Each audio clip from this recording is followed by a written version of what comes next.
there's nothing quite like a Bollywood film.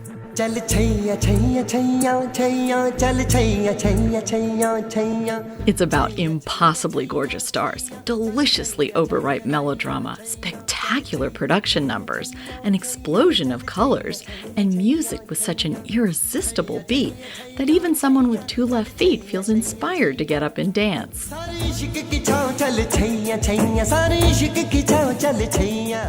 Welcome back to another edition of listener-supported KPBS Cinema Junkie. I'm Beth Accomando. This month, in honor of Indian independence, I look to Bollywood cinema. I adore Bollywood cinema and the unabashed way it embraces certain tropes and formulas. It delivers exactly what you expect, but in the most seductively over-the-top and wildly fun manner. Yeah, it's like a drug, and I just get high watching these movies. In order to tackle the huge expanse of Bollywood cinema, I decided to invite the trio of Moviewallas podcasters onto the show. They've been on the air for more than 10 years and almost 500 episodes talking about movies and film festivals. So today, in part 1 of Hooray for Bollywood, they help me define Bollywood cinema and its golden era. And then next time, in part 2, we'll look to modern Bollywood films and offer a list of must-see movies.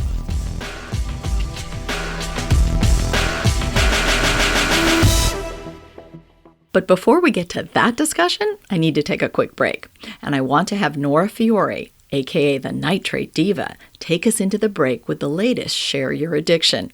Nora will be joining me in November for a podcast on film noir and femme fatales. I hope her passion for film and her unique addiction will whet your appetite for our discussion. So take it away, the Nitrate Diva.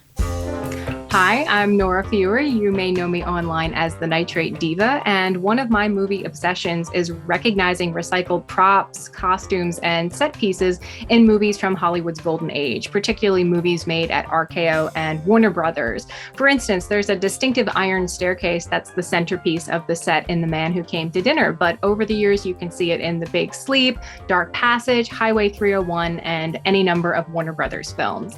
There's a film called Journal of a Crime from 1934, where there's a beautiful black dress on a minor character with a glittery metal top. And I think, oh, I've seen that before. And then I realized, oh, Barbara Stanwyck wore it in Babyface the year before.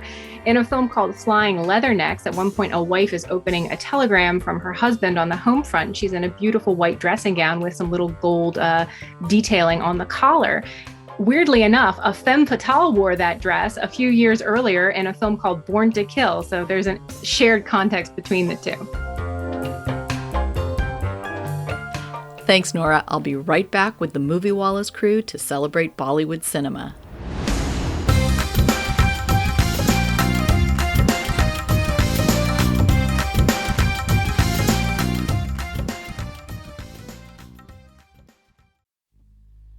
Hi, I'm Steve Walsh, KPBS military and veteran reporter. American veterans, military families, and Afghan Americans are reacting to the crisis in Afghanistan. Hear their voices and participate in the discussion in an upcoming virtual event, Finding the Meaning from the War in Afghanistan, on Thursday, September 9th at 6 p.m. Details at kpbs.org/newsevents.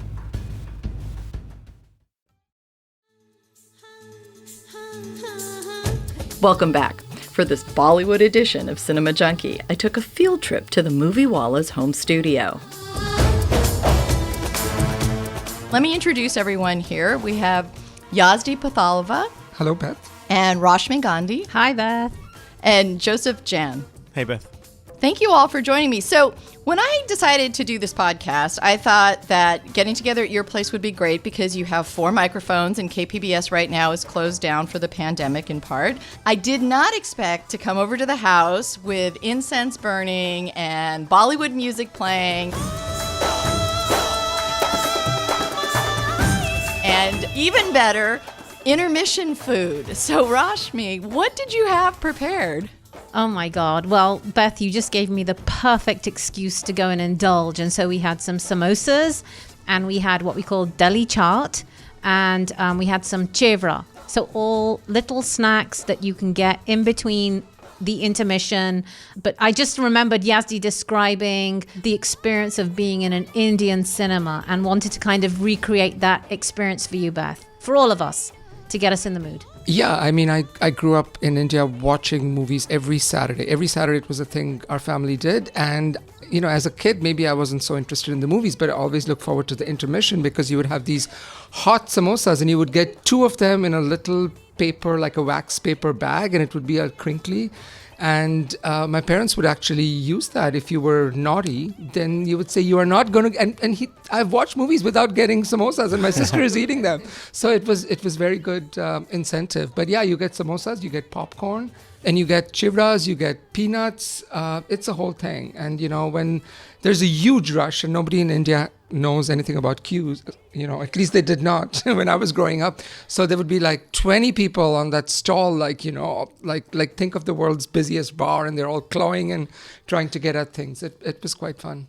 Okay, well, this is perfect because the new Cinema Junkie is now doing some themed food YouTube videos to go with each podcast. So Rashmi has given me all sorts of inspiration for what we can do on these YouTube videos. So we are going to do some intermission food that you can watch these videos and learn how to make your own perfect little Bollywood evening. And, you know, we're doing Bollywood in August because, one, Bollywood is wonderful for summer, especially if you can have a little outdoor screening and have some food with that. It's also important because August is the month of Indian independence. So what does that mean in terms of the holiday that's celebrated?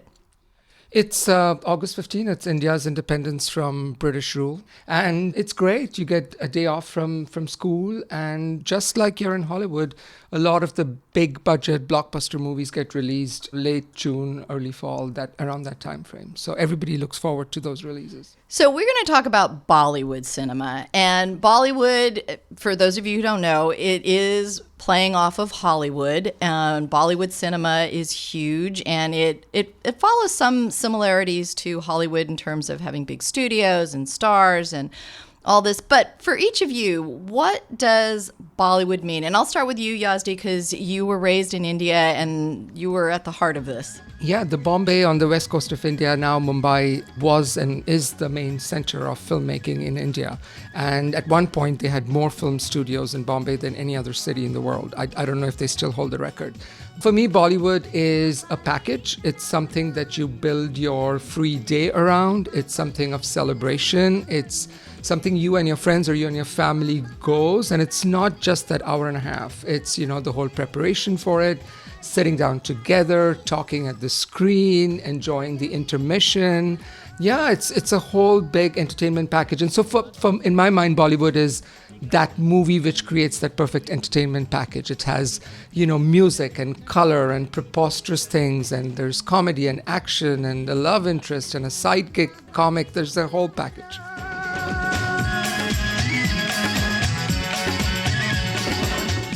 Growing up in London in England, I feel like Bollywood to me I always think of family. It was a way for those people who were Indian at heart to remain connected to the motherland.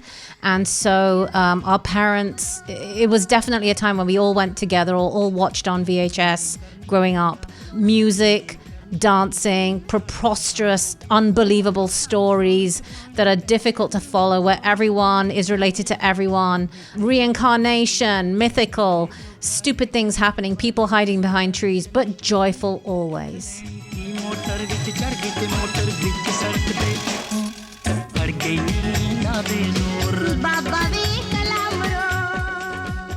And your father was involved in a certain way with actual Bollywood films. He was. So he was actually a film distributor in London in England. And so we often had, you know, film reels lying in the house and the big Indian posters.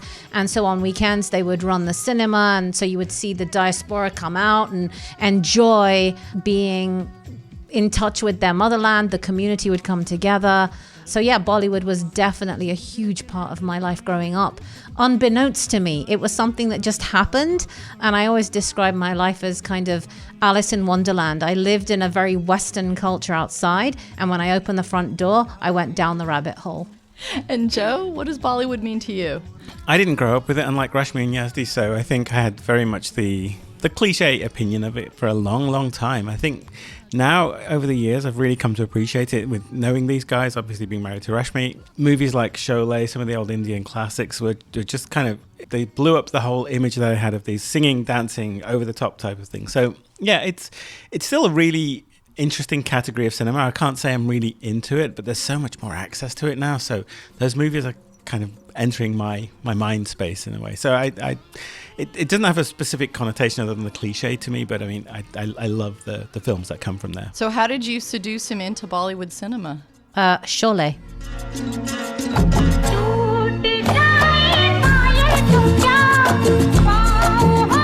I think Sholay is a great entry point for anyone who wants to understand what Bollywood is about. It's a mid-70s film.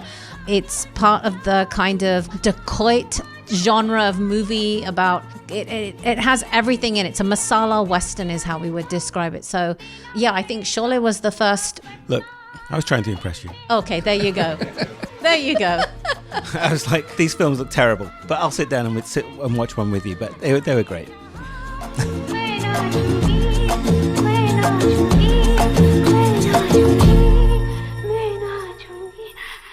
So what do you see are the defining qualities of a Bollywood movie? What do they look like? Are they packaged around stars? How would you kind of point out the things, the elements that have to be there to define a Bollywood film?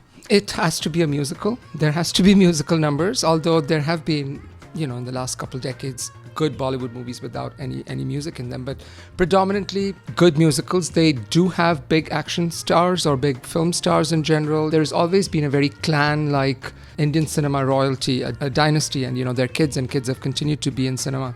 Big name actors, a lot of music, usually what we call an item number, which is, a song picturized on somebody who's not a main character in the movie, but they're just there to provide the glitz and the chatka or give spice. The spice to the whole movie. And for the longest time, Hollywood movies did have a formula. At the risk of sounding repetitive, it's this whole package.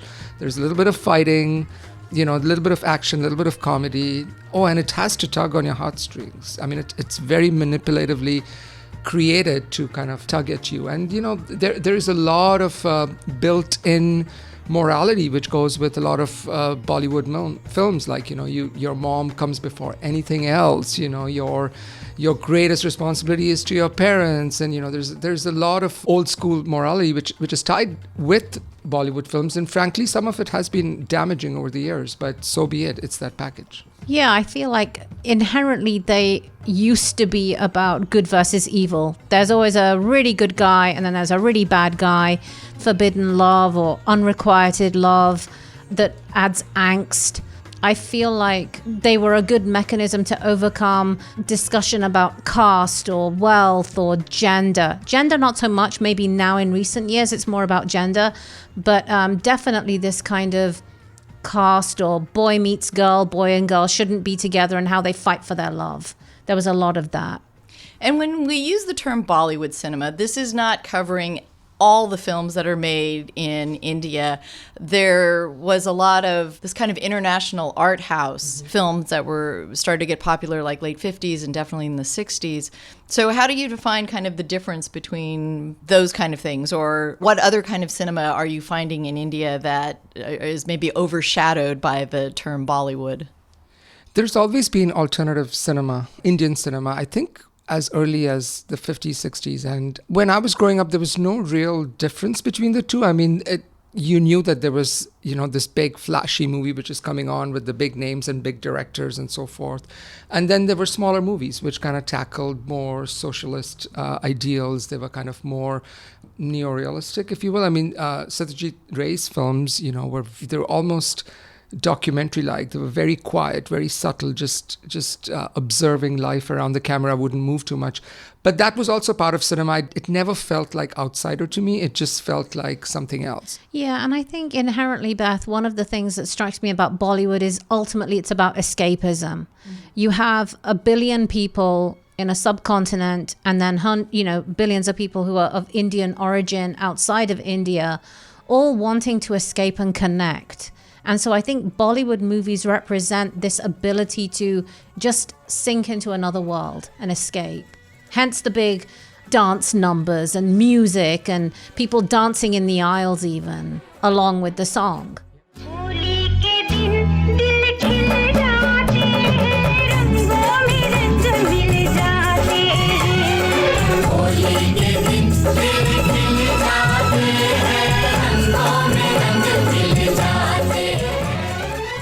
Yeah, not uncommon at all. Or people just literally jumping out of their seats and clapping and while the song's screaming and that's commonplace all the time.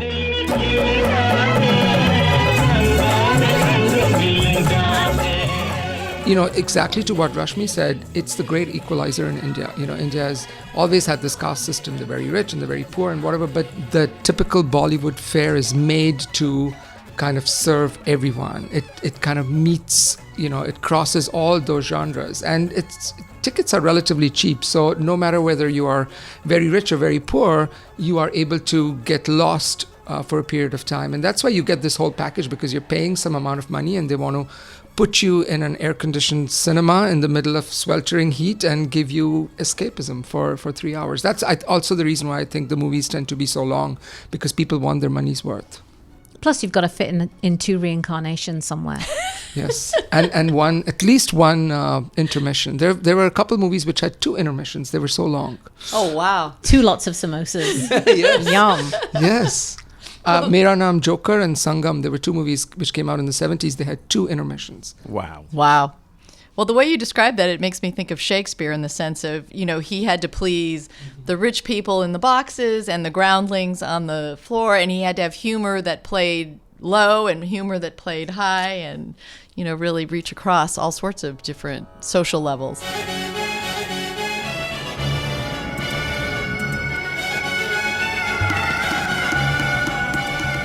I need to take one more quick break, or you can call it an intermission, and then I'll be back with more Bollywood cinema history. And let's have Nora Fiore, the Nitrate Diva, take us into the break again, but this time with her cold turkey rant.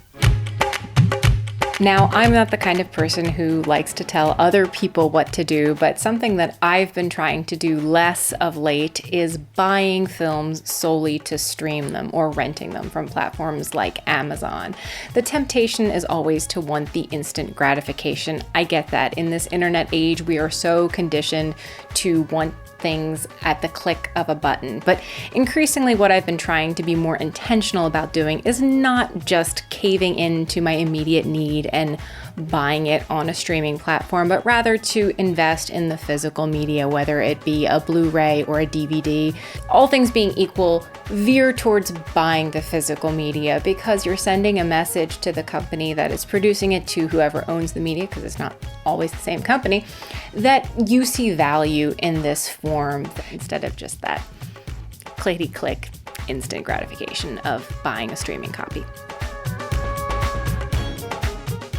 Thanks, Nora. I'll be right back with more of my interview with the Moviewallas podcasters.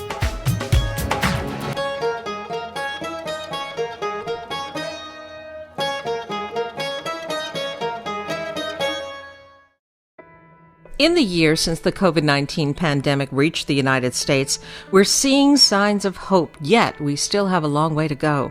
Hi, I'm Midday Edition host Maureen Cavanaugh, and here at KPBS, we continue to double down on coverage, serving as your eyes and ears so you'll know how to keep yourself and your family safe as we navigate these uncertain times. We can't do this important work without your help. Contributing listeners provide the biggest share of our funding. Please join them. Give now at kpbs.org/donate. And thanks for listening to the KPBS Midday Edition podcast.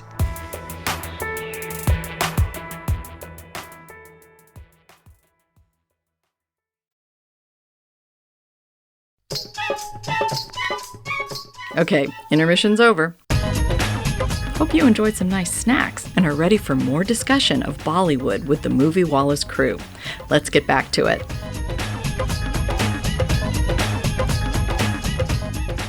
India was a British colony when films first began. So what was early Indian cinema like, and when did the idea of Bollywood really come into play? So, the first silent movie, as I think you mentioned, Yazdi, was Raja Harishchandra, which was in 1913. And I think most of those early films were very much based on, the holy book, the Mahabharata epic, battles, good versus evil. And I think once we get into the talkies, it changes things a little bit. Later on, we have between the 30s and 40s, you've got the Great Depression, World War II, Indian independence, partition. These all create for a very rich tapestry of different types of movies. Bollywood, for me, the term Bollywood, I feel comes around, the 40s to 60s, maybe a little bit later, when you've got those established studios that Yazdi was talking about, and established names in cinema like the Guru Datts, the Raj Kapoors, and then a whole host of films that come out of that era. During the time that India was going through its battle to kind of get independence from British colonialism, film actually played a very, very big role in terms of kind of putting forth these patriotic ideals.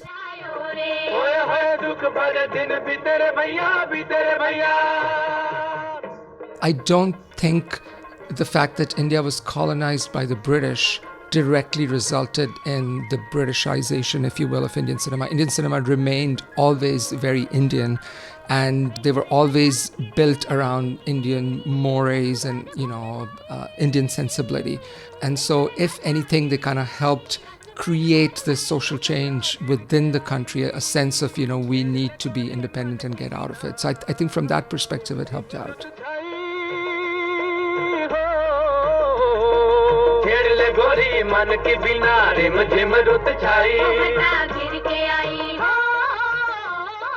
And now we tend to use Bollywood as kind of this umbrella blanket term, but India is an incredibly diverse country. There's not one language spoken. So when we say Bollywood, does that reflect this kind of style of filmmaking that appeals across the country? It depends on who you ask. I grew up in Bombay, and so for me, Bollywood was primarily Hindi cinemas, which is the national language of India. But, over the years, there has been Tollywood, which is Tamil Bollywood, and, there is, at least for the last, I want to say, 3 or 4 decades, there has been regional cinema alive and well.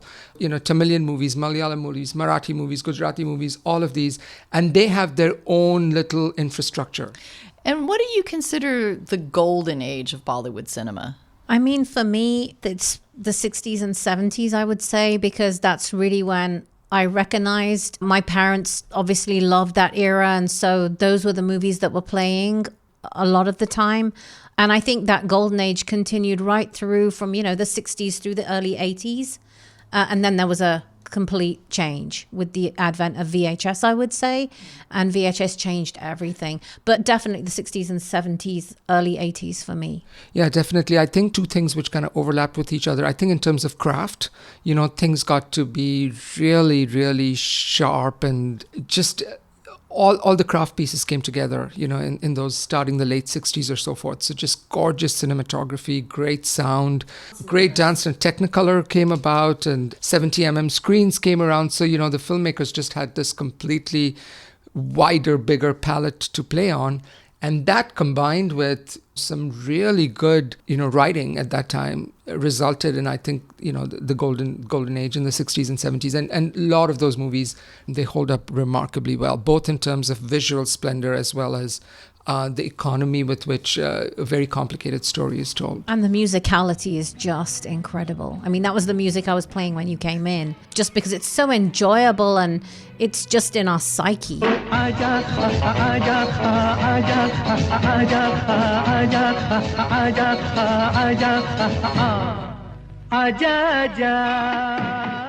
And I think I told you the anecdote of many of those sort of like the rock and roll era. I would often hear my dad singing in the kitchen, and if he and my mum had argued, he would sing to her, which was both strange and cute. And I think cute now I look back, but weird at the time.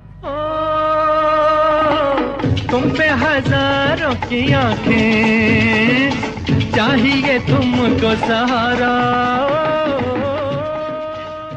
We heard the music all the time. So I think that's what resonates with me.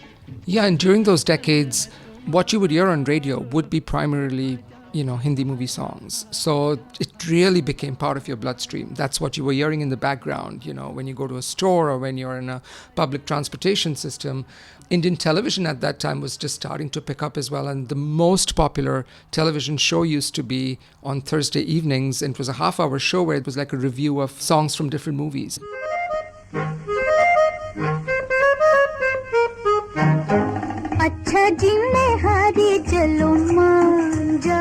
And I've spent many a Thursday evening like, oh, I wish it's a song from a movie I like. And, then it would be some random thing. And we're like, oh, and you would kind of wait for the next song to come along. So movies were just so inextricably tied into the culture of the people there. I can't think of life without movies. And I can't think of life for any other Indian without movies.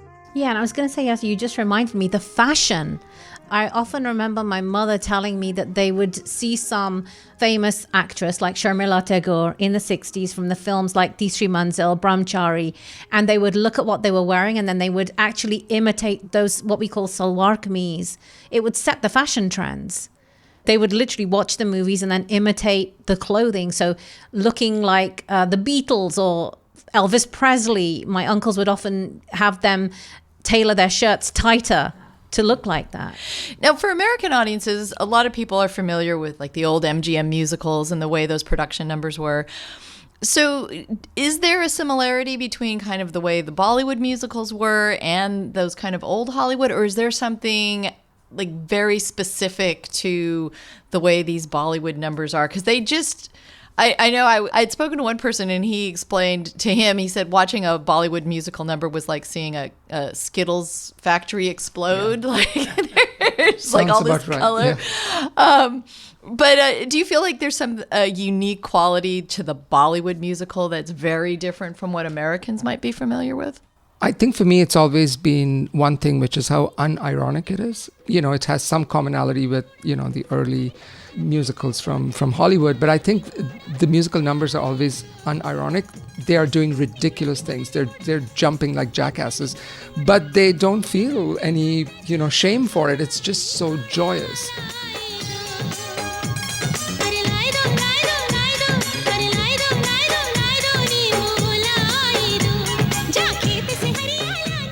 You want the camera to be all over the place. You want the most elaborate dance steps. I mean, I do believe that the best choreography right now, the best choreographers when it comes to musical numbers is in India.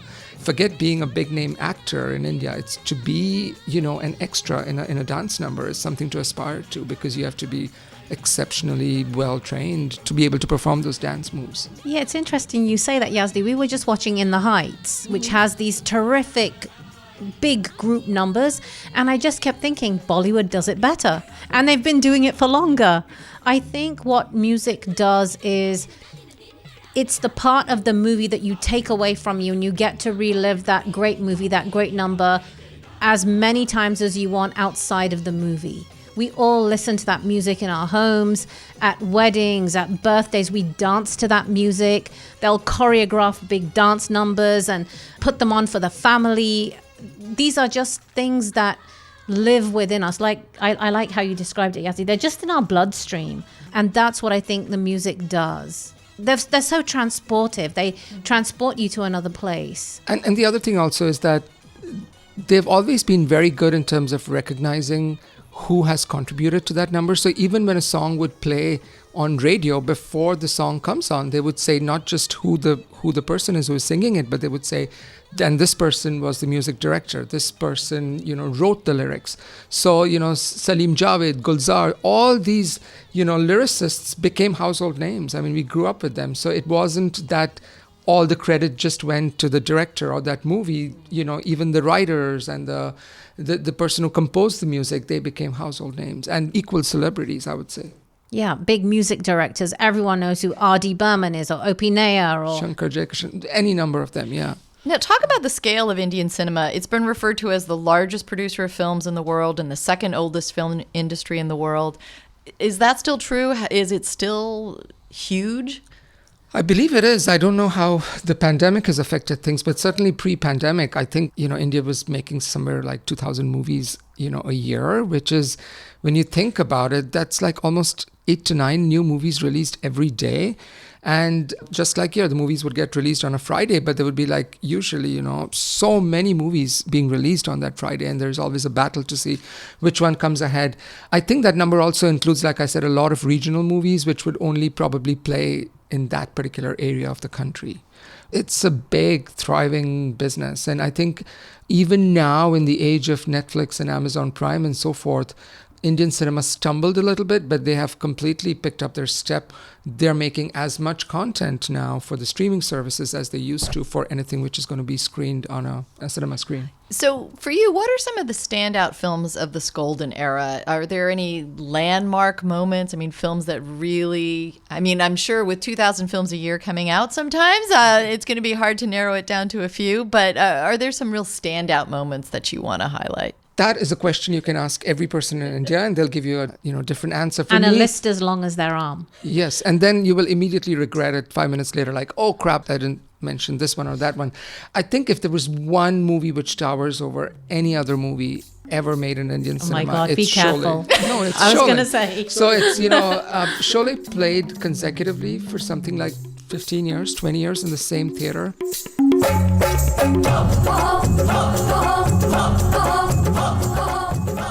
There is this other movie called Dilwale Dulhaniya Le Jayenge, which has the record now of being playing in the same theater for 25 years, something ridiculous like that. It's in Bombay. It's only plays 11 a.m. morning show, but it's been playing forever because it's so beloved.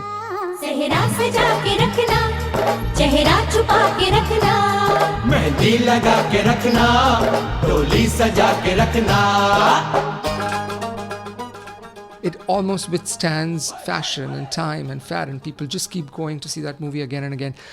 For me, I have a soft spot for movies like Diva and a movie like Kala Patthar or Amar Akbar Anthony. So these were very pulpy. Early 80s, very pulpy, very musical, very over-the-top movies which were made. And I don't know if anybody will ever match the high entertainment quotient on that. I mean, Amar Akbar Anthony is about 3 brothers who are separated at birth, and one grows up as a Christian, one grows up as a Hindu, one grows up as a Muslim, and they all have their love interests, and then bad guys come around, and then somebody has an accident and they need blood, and the 2 other brothers give him blood, and everybody's crying, and it's just, you can't make this stuff up. And the music is excellent. I mean, we could probably hum you a tune right now.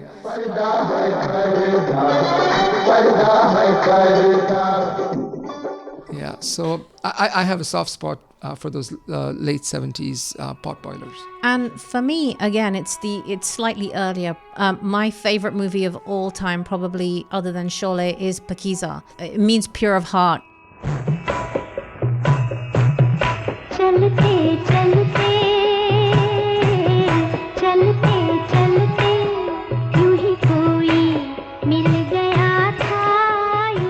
It has some of the best music that just holds up now. It's about a love affair or an unrequited love between a courtesan and a young man.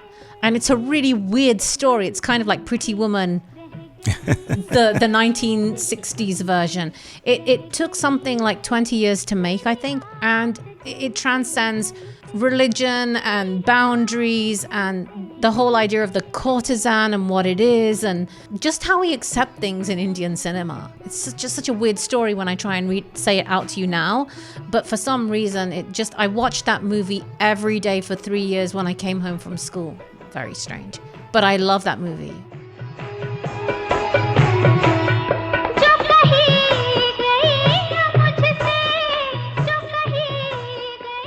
All right, for those of you listening, we are going to put a list, and they can make them as long as they want on the website. So at kpbs.org/cinemajunkie, we will list these films so you can seek them out.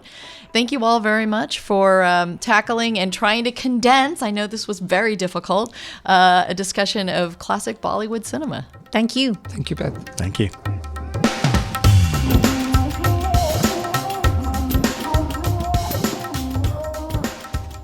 That wraps another edition of KPBS listener-supported Cinema Junkie. Remember to check out the new Geeky Gourmet video, where I'll show you how to make Bollywood popcorn for your intermission snack. Okay, so to enhance the flavor of these spices, especially since we used whole cumin and whole fennel seed, it's really nice to heat them up in a pan. So you're gonna just toast them. Once you start smelling them and it smells really fragrant, that's when you know you've kind of toasted them to the right degree.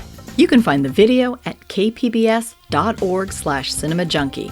In the spirit of Bollywood, I'd like to sing the praises of the team that makes Cinema Junkie happen. Podcast coordinator, Kinsey Moreland. Technical director, Rebecca Chacon. And director of sound design, Emily Jankowski. And thanks to cameraman Roland Lizarrando, who shoots the Geeky Gourmet videos. Coming up next, the Moviewallas crew returns to talk about today's Bollywood cinema and to suggest some must-see titles from what can be an intimidatingly massive catalog of films. So make sure to tune in for Hooray for Bollywood Part 2. Till our next film fix, I'm Beth Accomando, your resident cinema junkie.